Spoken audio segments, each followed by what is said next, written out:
Imagine having a money printing machine that pays while you are sleeping, all starting with $40,000 or less. In this video, I'll break down step by step how to harness leverage in real estate, refinance like a pro, and even syndicate deals so you never need to save up massive cash first. Let's start with a $200,000 house. Using the 1% rule, a good rental should bring in about $2,000 per month. That's $24,000 a year. But let's subtract the real expenses. Property tax about 1%, roughly $2,000 a year. Insurance around $1,200 a year. Maintenance estimate, 1% of value, $2,000 a year. Vacancy allowance, maybe $1,000 a year. Property management, if you don't self-manage, about 10% of rent, $2,400 a year. Total yearly expenses about $8,600, so your true income is not $24,000, it's $15,400 per year if you bought the house all cash. On a $200,000 investment, that's a 7.7% return, better than most savings accounts or bonds. But here's where the rich get richer.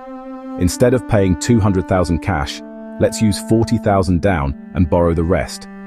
$160,000 at 3%. That's about $4,800 a year interest plus $3,500 principal. Call it $8,300 in annual mortgage payment.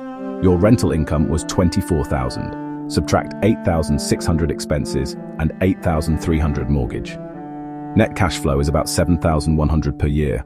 Compared to your $40,000 down, that's roughly an 18% return on your money, even after expenses. And remember, you're also building equity every year because the tenant's rent pays down your mortgage, a hidden bonus return. Now let's talk appreciation. If this house doubles every 20 years, your $200,000 home becomes $400,000. Here's the trick. You don't have to sell it.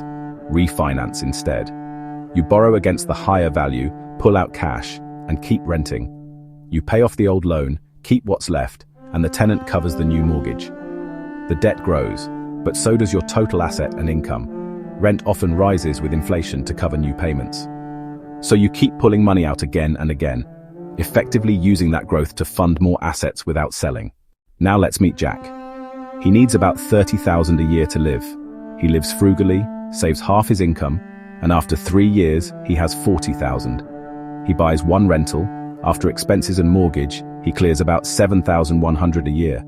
He keeps working, saves another $7,000 a year, buys property 2 after 2.5 years, then 2 years for the third and 1 year for the fourth.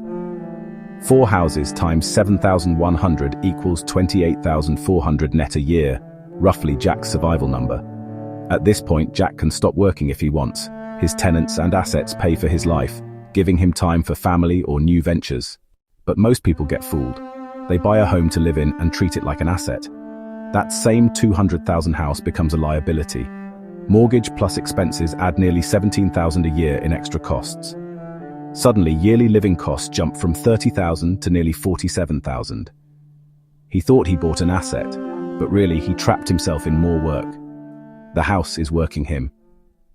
Thinking you don't have $40,000? Rich people create opportunities, partnerships, simple companies.